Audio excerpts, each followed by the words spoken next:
If this video pushes you to become 1% better today, subscribe because I upload powerful motivational speeches every week. You get a reward for it. And so to see my son, I'm coming to a concert tonight with my daughter. Listen to me, like I didn't give up. And so I'm saying to everybody, we all go through pain. Some of us go through pain and it becomes our tombstone. Some of us go through pain and it's a scar.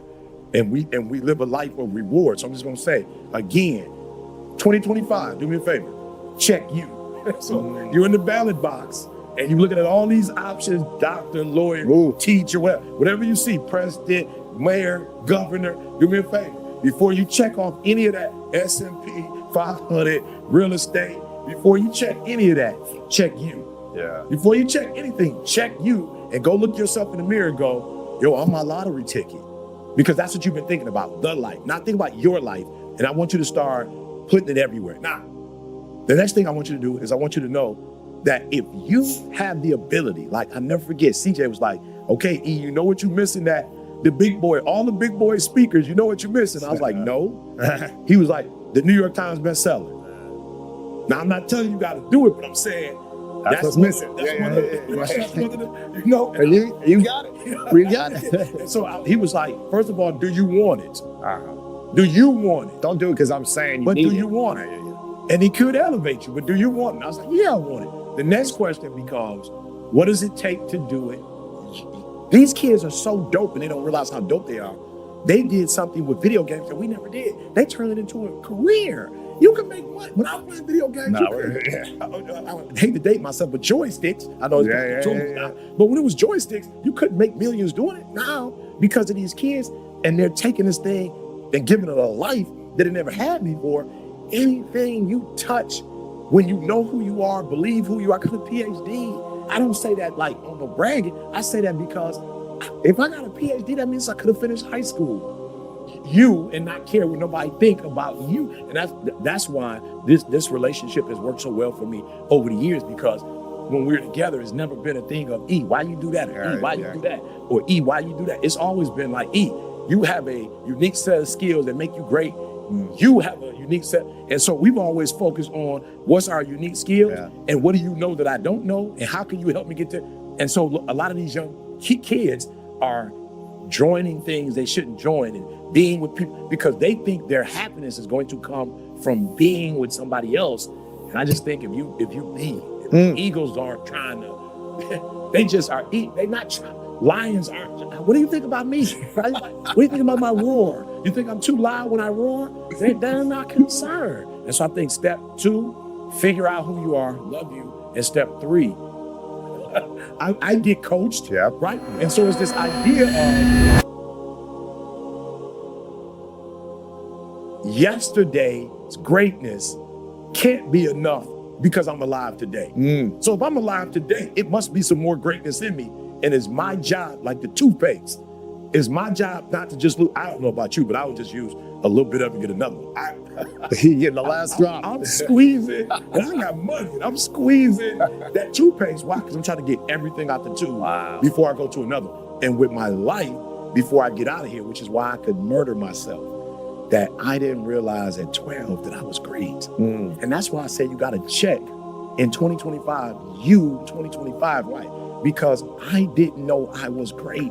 And once I checked it and realized how great I was like, bruh, we gonna keep doing this until the day we die. And so I would just say to you, it's more control. Opportunities. More opportunity. They limit it, but the limitless when you take the keys. And so I took the keys in my life and said, Mom, thanks. Dad, thanks for not being there for me. You gave me a dog. You gave me a passion. You gave me a resilience. You taught me how to make it when the very thing that's supposed to be there for you isn't there for you. And I tell people what I want. Some kid asked me the other day, he's like, and then am I willing to do what it takes to get it? That's it. Because it's a lot. It's a lot. But here's the thing. I believe if you think about it, it is only because somewhere inside of you, you have what it takes. Now, capacity is there. Willingness is something totally different. Yes. That's different. But I want every human to know, you wouldn't be watching you wouldn't be watching or listening to the School of Greatness if you didn't believe you were great. I'm for real. You wouldn't be spending time with this man that we don't realize we are a community, right? And look, I'm not trying to be deep. People could, you believe this, you don't believe in this. But what I was taught, in school, especially Catholic school, it seemed like Adam was by himself first. It doesn't seem like it was like somebody else. It's like Adam was first, and then whatever happened after that.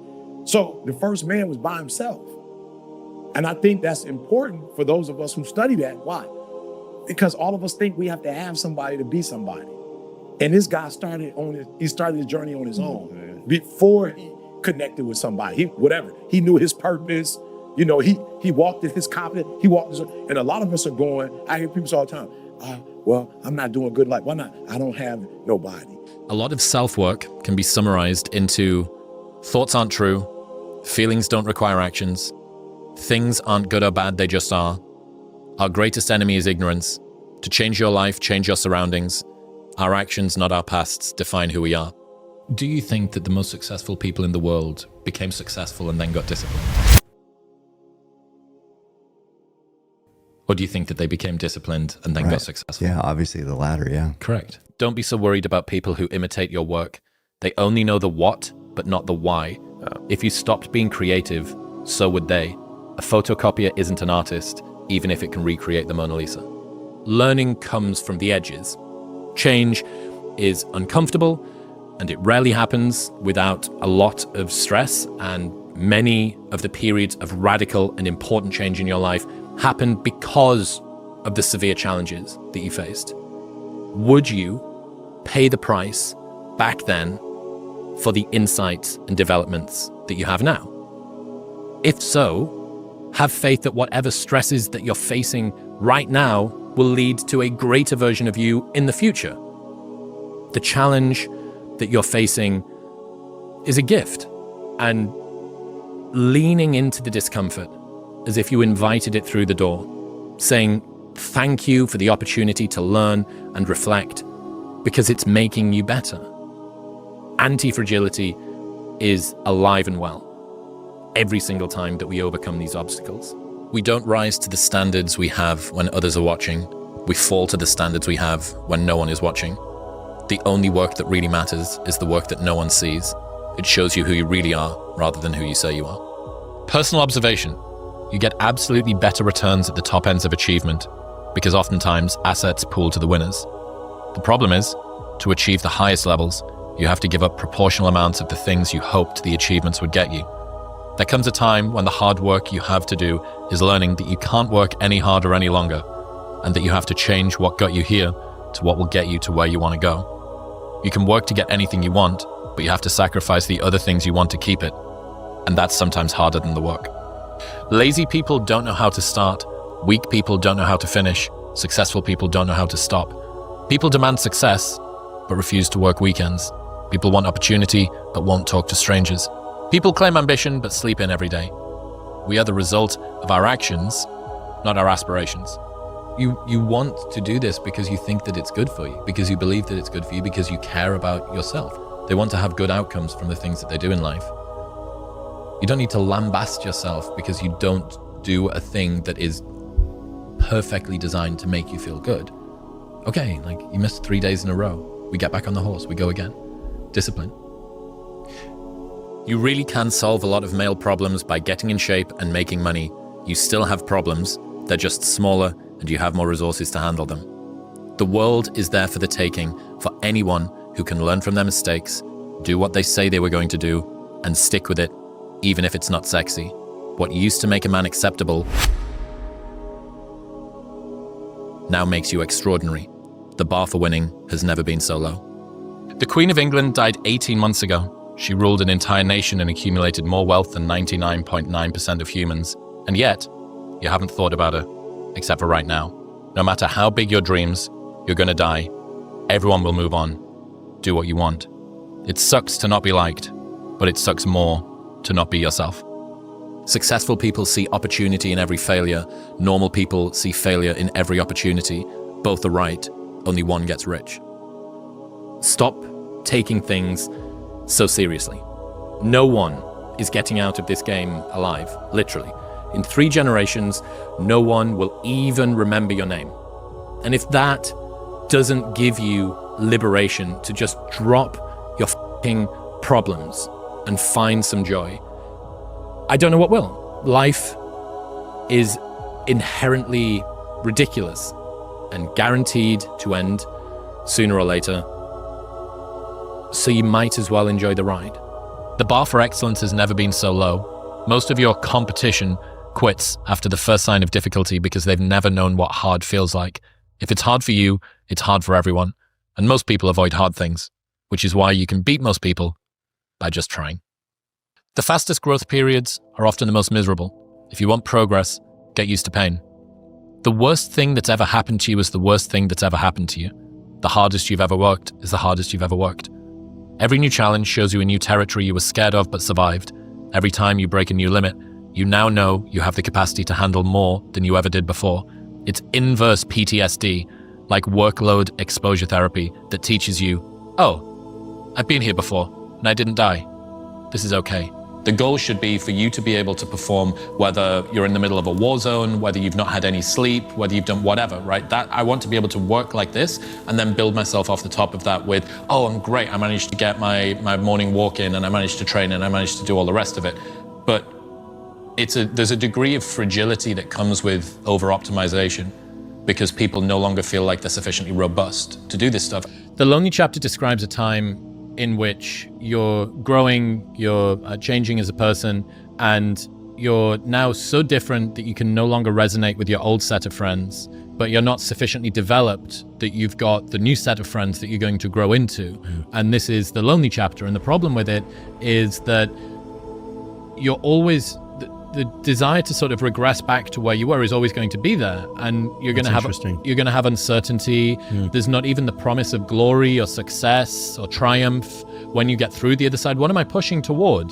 You know, you're telling me that I'm not going to go out on this night out with my friends, which I've done for the last 5 years or 10 years in the town that I grew up in or went to university in or whatever.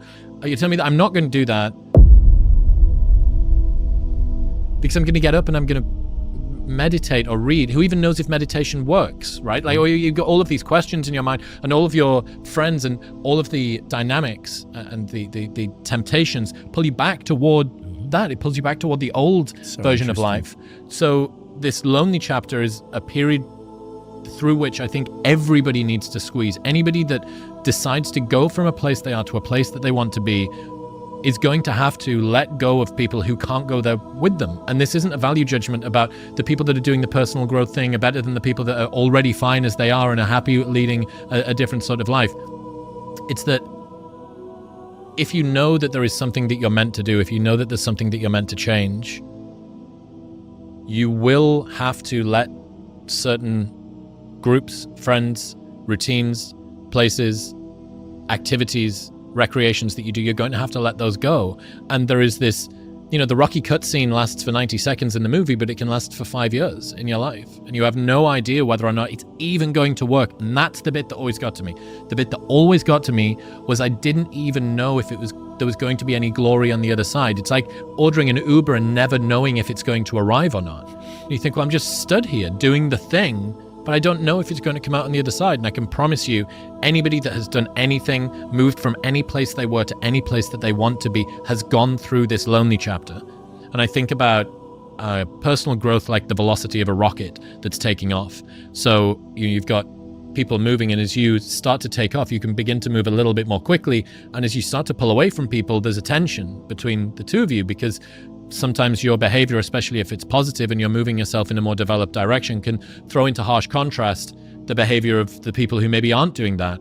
And then you start to sort of become friends with someone that's above you. And then the worst, or one of the really difficult sensations, is if you then do that and you go past somebody who previously you were with, and there's this sort of sense, well, I'm on the journey too, but maybe I'm not moving in the same kind of way that you are. And I came up with this idea of personal growth guilt, like survivor guilt. Somebody comes back from war and they were sat in the back of the Humvee, and the piece of shrapnel that was supposed to kill them and killed all of their buddies hit the engine block, and they come back and they feel like they should still be back there, but they're not. And it's almost the same with the personal growth stuff, that I feel like I'm almost sort of betraying this older version of me, this past version of my life, that I should be there. And there's this scene in The Matrix that Alex talks about where Neo doesn't know if he wants to move forward. He doesn't know if he wants to take the journey that he's called to. And he opens the door and Trinity says, you've already been down that road, Neo. You know where it takes you and you know that's not where you want to go back to. And I think about that. I think about that a lot, that lonely chapter. You have to learn, what do you want in your life? We have so much influence coming at us that we are so lost. We don't know what we want to do because we don't spend enough time with ourselves. You have to learn to shut off a phone, shut off a computer, shut off a TV. And it's okay to sit in a room by yourself in a chair and just think about you, where I want to be, where do I see myself tomorrow, the next year from that.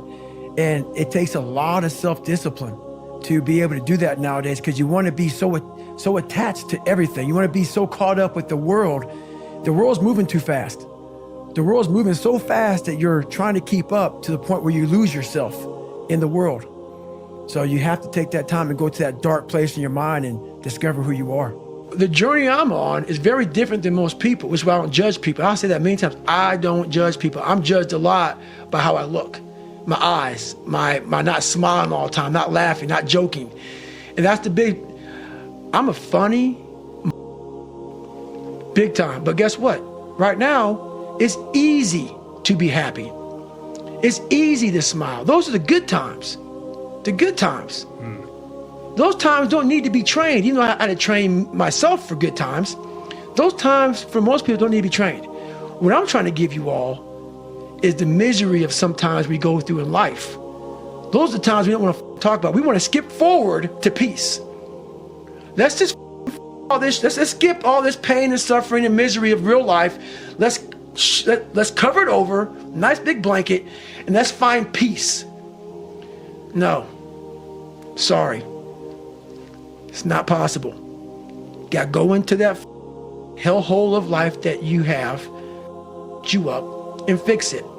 And that's what I'm here to do. You got to go to war with yourself before there's peace. That's what I say in the That's book. what you say in the book. You must go to war with yourself before you find peace. So I'm trying to give you tools on how to do that.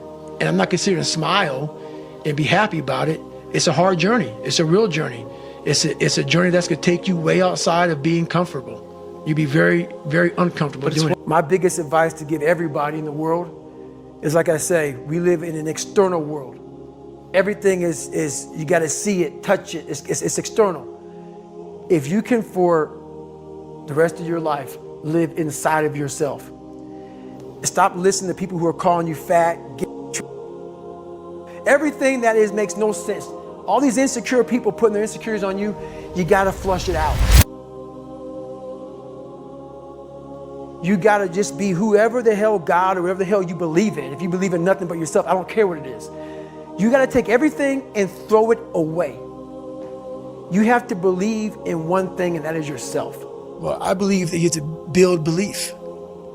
Belief is like, there's an after school special belief where the mom says, believe in yourself, and that's all great. But there's also a built belief. And the built belief is one where you are constantly, like for me, I came from a bad place.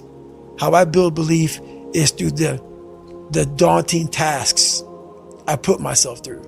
So that's proof positive that I can. So it correlates.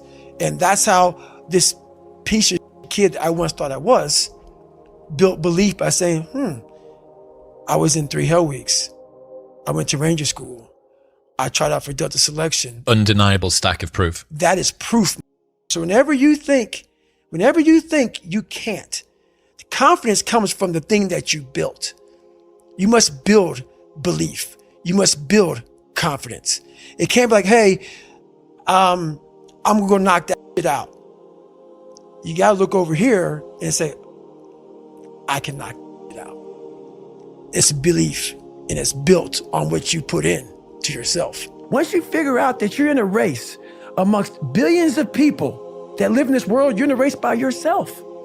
You have a purpose, and it's your purpose, not everybody else's purpose. It is your purpose and only your purpose, and it's your race. So then you're like, hey man, I'm doing my thing. I'm doing it to the best of my ability. What's next?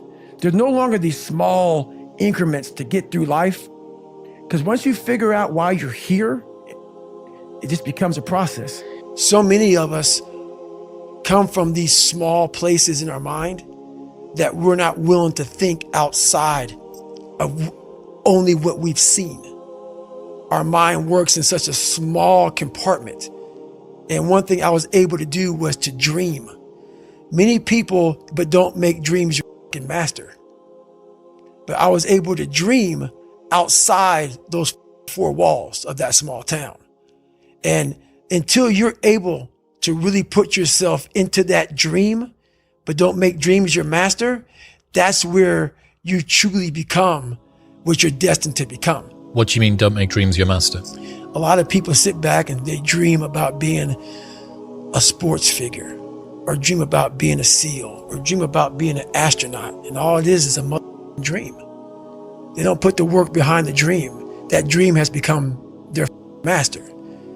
When you become the master of your dream, is when you say, I want to go be a Navy SEAL. And you say, okay, I'm going to lose 106 pounds in less than 3 months. The dream was the one thing I thought about, and the dream was now gone.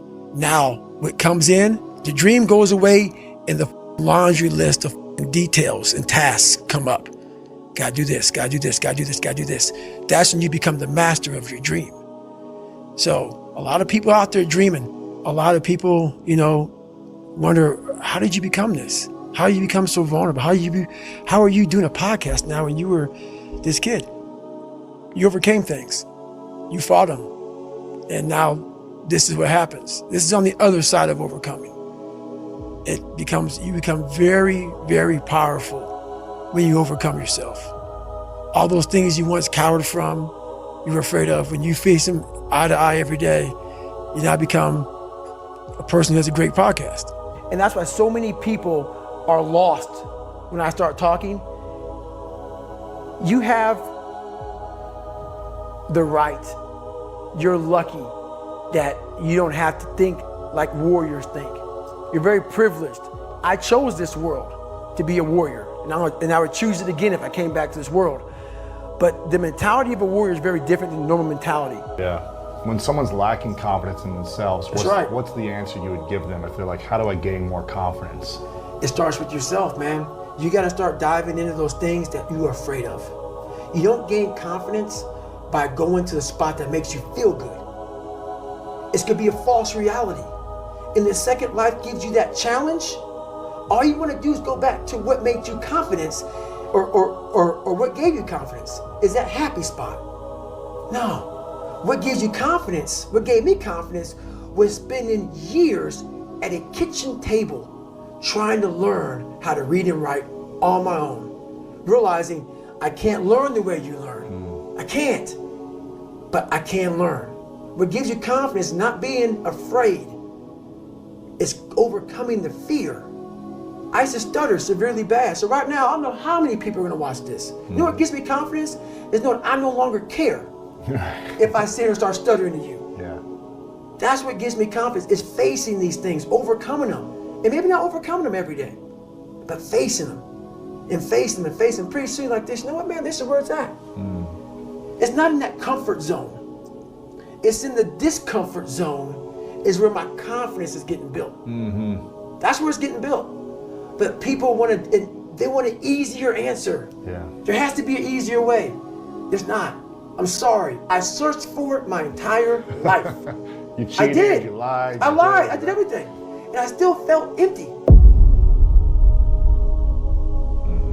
I coach a lot of people nowadays, billionaires, who call me on the phone and say, man, I'm still missing something. It's because they did what they were good at. And they have this beautiful family, 2, 3 houses, cars, everything. Has everything in the world. On the outside looking in, like, my God, man, how can you be unhappy? I walk around with a backpack with all my stuff in it, and no car. Right. And I walk around happiest person in the world. Have nothing. Happy as hell. It's because I found out the whole key to life. It's not in all that. You have to face yourself. So many people live to be 100 years old and they die miserable, having everything, because they never examined. I call it my live autopsy. You never examine this. Happiness, peace, enlightenment, it's all up here, man. It's all up here. If I start talking like this, people go, man, no. It's the truth, man. Yeah, it is true. It's all up here. You just gotta be willing to go and face it. The only insults that hurt are the ones we believe. Next time someone insults you, remember, they're going to die, everyone will forget about them, and if no one will remember them, then you might as well forget about them now. They are irrelevant, your dream, your actions, your outcomes. People who obsess about work-life balance are typically mediocre at both. Obsessed people apply their obsession to everything and just call it life. When you're growing in a business, it's very painful. When you're stagnating in a business and you're plateaued and you don't know what to do, it's very painful. When you're declining and you also don't know what to do, it's very painful. And so that means that all conditions of reality are painful. And so if pain is a prerequisite for reality, then it means it's just a signal that we are alive. And so in thinking about that, rather than pain as a problem, it is a signal that I'm breathing, and then becomes irrelevant. There was a guy, friend of a friend, successful entrepreneur, and he got really bad cancer, like super bad, really, really fast, right? And I think he lost his like trachea and some other stuff, and like they thought he was going to die. He ended up making it. And he was telling my friend, he was like, man, so grateful. And it was like, you'd think it was like the whole I see life a different way now. It wasn't that. It was while he was going through it. And his reasoning was, how cool is it that I get to live this part of the human experience? He's like, so many people don't get to live this. Like, I get to know what it's like to have cancer. Like, so many people live their whole lives and then die not knowing what cancer was like. I get to know that. And I just thought about that as like a very interesting frame. It's like, whether it's bankruptcy, going to jail, like even the depths of human suffering, and some people who are still going through that trauma, I'm not saying that, like, I'm not justifying it. It's just a frame on like, being human is the rainy and the sunny days. Like, you can't skip weather. And so I think like embracing the totality of the experience can give you gratitude for what feels locally like a low point. But most of the defining moments in our life, broken leg, then he doesn't have to go to war, right? When you expand the time horizon, those are the things that create us. This is all to say that no matter where you're at in your journey, you've just got to believe with all your fucking heart that you're going to make it, because no one else is going to believe for you. Because you can never expect someone to invest in you more than you invest in yourself. And the crazy thing is, some people say they'd kill for a shot or they'd die for a chance, when in reality, they won't even wake up 60 minutes earlier for it. The bigger your goals, the more pain you're going to endure, whether you want to or not. It's the price. And if you can endure 4 times more pain than someone else, I don't actually think that it feels 4 times more painful. I think it feels the same level of pain, but you have this padding that makes it feel worth it. Give a man a purpose and the ability to achieve it, and he will crawl over broken glass with a smile. That broken glass, like, how can you have a smile during the pain? It's because of what the pain itself represents. We live inside of prisons of our own making based on our belief system. And so if you want to change your life, you have to change your belief system. Belief system is just a different way of saying things that you know or believe to be true. These are just the facts that you live on. Now, the thing is we can't double check every single thing that we believe, because we can't. It would take too long, right? As a human being, every single thing you had to fact check. So the vast majority of the things that we believe and take as true were just given to us by other people. It's what I find very interesting about this, is that we are so hesitant to question our beliefs, when in reality, almost none of our beliefs are our own. They're not yours, they're someone else's. It's not about doing your best. It's about doing what's required, because what's required might be better than your best is right now. But the good news is that your best can get better. One of the easiest ways to have more money is to work more hours. And you're like, how is that possible? Well, when you work more hours, it actually kills 2 birds. One is that you actually make more money when you work more hours. But on top of that, you don't spend money because you have less time to spend it. And so every hour of work is a net positive in 2 directions. So it saves you money you're not spending and makes you money. And so you want to find those little twists that you can make in your investments of time and money that are outsized. It's not just that you gain, you also stop the loss. I've always been willing to bet big on me. And so a lot of you guys are trying to like bet big on Dogecoin or some meme thing or like some get rich quick. And I promise you, the guys who have all the money know how to do it better than you. And if you have your last $1,000 or $5,000 or $10,000 that you're like, what do I do with it? Bet on you, because you'll never sell you. You're a long-term hold, right? And so if you get better, you guarantee the win. And every investment you make compounds. You guarantee compounding because every skill stacks on top of other skills. There's this line that I heard David Goggins say, "I'm David Goggins, bit."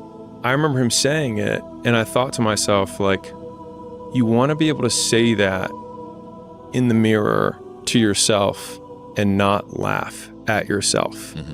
And the only way that I can do that is know that when no one's watching, I work harder than when they're watching. And thinking about it like that has given me this persistent and ever-present scorecard or third party that's like, no one's watching, which means now you have to work because otherwise you're full of shit. You have nothing to lose. And that means that you can take lots of risks very quickly and end up in the exact same position you are, which is nothing. And so if you eliminate downside, it should decrease your action threshold, meaning you should be able to do more things faster rather than do fewer things because you don't have a great life or things going for you. And so I think if people flip that, a lot more people would take action because they actually realize the advantage of their position. Nothing great was ever achieved by people who tried to be great at all things. And so I was like, okay, I'm just not gonna, I might not have a great relationship for a long period of time. I mean, there was like, a lot of people don't know this, but in the early days of our relationship, even when we were married, I told Leia, so the first 3 years, I said the business comes before our marriage. So a lot of people don't know that. And I was like, well, to me, it made sense. It was like, most people break up over money. The business makes money, so the business feeds us, and then we will be okay. That was kind of my thinking around it. And we eventually flipped that and said, like, if we're good, the business will be fine. But it took 3 years to get there. But all that to say, like, I think having periods of imbalance, and maybe, to be fair, if I hadn't had that priority at that time, maybe Gym Launch wouldn't have been what it became. And so I can't look back and say, like, I should have done it different, because it's really easy to say that now. But like, I might not be here to say that if I had been that way. You stay in poverty until you learn the first lesson of poverty, which is 2 words: my fault. And so when I was younger, I was really angry at my parents, like many people are, right? Justified or not, doesn't really matter. I was very angry, and I blamed them for the woes of my life. And I realized when I was 19 that these people that I hated, I was giving all the power over the fact that I wasn't the person I wanted to be. And I was like, well, it's their fault. And the idea that I had actually given these people that I hated power over my success was ultimately something that made me feel sick to my stomach, and was what allowed me to point the finger of blame inwards and say my fault, and then at least take ownership over the fact that, like, and like, sure, maybe your dad didn't hug you enough, or maybe your mom wasn't present, or whatever it is, right? It's like, and